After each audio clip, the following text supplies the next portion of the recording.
እገሌ ሼኽ ሙሐዲስ ነው፣ እገሌ ደግሞ ሐፊዝ ወይም ሙጅተሂድ፣ ሙደቂቅና ወዘተ ተብሎ በማዕረግ ሲጠራ ሰምተው ያውቃሉ? ትርጓሜያቸውና የእውቀት ደረጃቸውስ እንዲሁም አንደኛው ከሌላው በምን ይለያል ብለውስ ጠይቀው ያውቃሉ? እነዚህንና የሌሎች ተጨማሪ ማዕረጎችን ምንነት፣ ትርጉምና ደረጃን በዝርዝር እንመለከታለን። እስከ መጨረሻው አብረውን ይሁኑ። በኢስላማዊ ትውፊት ውስጥ ምሁራን በሐዲስና በፊቅህ ጥልቅ ዕውቀታቸውንና የሊቃውንትነት ደረጃቸውን የሚያንጸባርቁ ልዩ ማዕረጎች ተሰጥቷቸዋል። እያንዳንዱ ደረጃ የራሱን ክብር፣ ኃላፊነትና ጥልቅ ግንዛቤን ይሸከማል። የእነዚህን ክቡር ደረጃዎችን ዝርዝር ከትንሽ ወደ ትልቁ እንደሚከተለው አስቀምጠነዋል። አልሙስኒድ ሐዲስን ከነሙሉ ሰንሰለቱ ወይም ኢስናድ ወደ ነቢዩ ሰለላሁ ዐለይሂ ወሰለም እስኪደርስ ያሉ ዘገባዎችን ስለ ኢስናድ በጥልቅ ተረዳም አልተረዳ በሙሉ በመጥቀስ የሚተርክ ማለት ነው።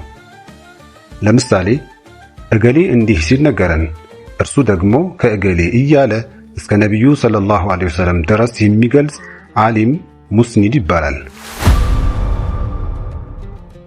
አልሙሐዲስ የአንድ ሐዲስን ሰንሰለቶችን፣ ዘጋቢዎችን እና የዘጋቢዎችን ማንነት እንዲሁም የአዘጋገብ መንገዶችን፣ ድብቅና ግልጽ ጉድለቶችን እና የትችት ስህተት ከሆነ ውድቅ የማድረግ እና የማረጋገጫ መርሆችን ጀርህና ተዕዲል አውቆ ሐዲስን መተረክ የሚችል ሙሐዲስ ይባላል።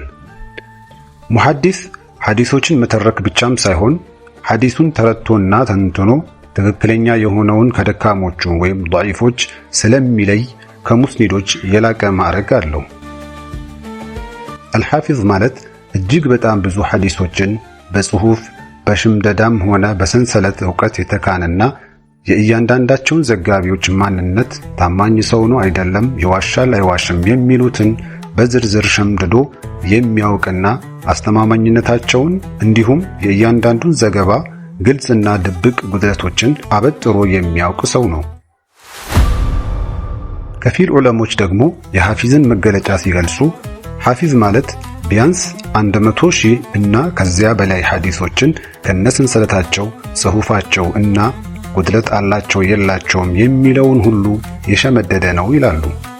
እንዲሁም ከሐፊዝ ደረጃ ቀጥሎ አልሐኪም የሚለው ደረጃ አለ ሲሉም ያካትታሉ። አልሐኪም በእነዚህ ከፊል ዑለሞች ትንታኔ መሰረት ደግሞ አልሐኪም ቀደም ሲል ከጠቀስናቸው ማዕረጎች በተጨማሪ በሐዲስ እና ከሐዲስ ጋር ተያያዥ ሳይንሳዊም ሆኑ ዲናዊ መልእክቶቹን በማወቅ ረገድ ከፍተኛ ደረጃ ላይ የደረሰ እንዲሁም ስለ ሐዲሶቹ ሰንሰለቶቻቸውና ጉድለቶቻቸው እጅግ ጥቂት እንጂ ምንም የማይሰወረበትና ትክክለኛ ደካማ እና ጉድለት ያለበትን ዘገባ በትክክል ያወቀ ነው። እንደ ምሳሌም አልሐኪም አነይሳቡሪ የአልሙስተድረክ ደራሲን ይጠቅሳሉ። ሙጅተሂድ ሙቀሊድ ወይም ከፊል ተመራማሪ ቀደም ሲል ከተዘረዘሩት ማዕረጎች በተጨማሪ ከቁርአንና ሐዲስ ተንተርሶ ምርምር ያደረገና አንድን ብይን የማጽደቅ ክህሎት ያለው ማለት ሲሆን የኢጅቲሃድ ወይም ምርምር ሙሉ ነፃነት ግን የለውም። ይህም ማለት አብዛኞቹ ብይኖቹ ከሱ በላይ ከሆነውና ቀጥሎ በምንጠቅሰው ሙጅተሂድ ወይም ሙጅተሂድ ሙጥለቅ ፈትዋዎች ስር ይሆናል። ከዚያ ሙጅተሂድ ፈትዋዎች ሳይወጣ ኢጅቲሃድ ያደርጋል ማለት ነው።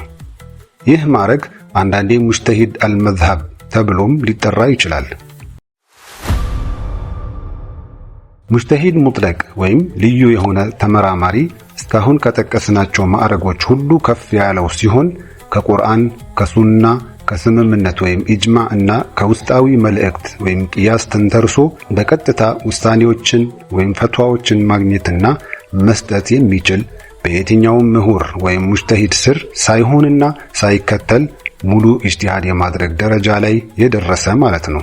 የዚህም ቅርቡ ምሳሌ አራቱ ታላላቅ ኢማሞች አቡ ሐኒፋ፣ ማሊክ፣ ሻፊዒ እና ኢማሙ አሕመድ ዋነኞቹ ናቸው። በአንዳንድ ኩቱቦች ላይ ሌላ የሚጨምሯቸውና እዚህ ያልጠቀስናቸው የተወሰኑ ማዕረጎች እንዲሁም እዚህ የጠቀስናቸው የማዕረግ ትንታኔዎችን ሰፋ ባለ መልኩ ተጽፈው ይገኛሉ። ይበልጥ ማንበብ የሚሻ ኪታቦቹን ቢያገላብጥ ይበልጥ ተጠቃሚ ይሆናል።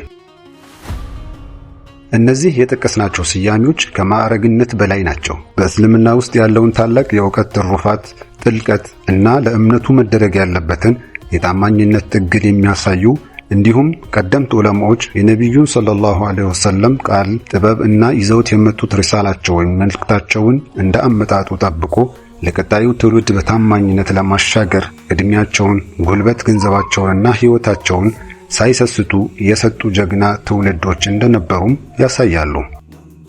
አላህ ይህ ውቡ እስልምና ዘመናትን ተሻግሮ እኛ ዘንድ እንዲደርስ ሁሉ ነገራቸውን መስዋዕት ያደረጉልንን ወንዱም ሆነ ሴቱ ዑለሞቻችንን በጀነት ዓለም ሰፊውን ደስታ ይለግሳቸው። ሰላም።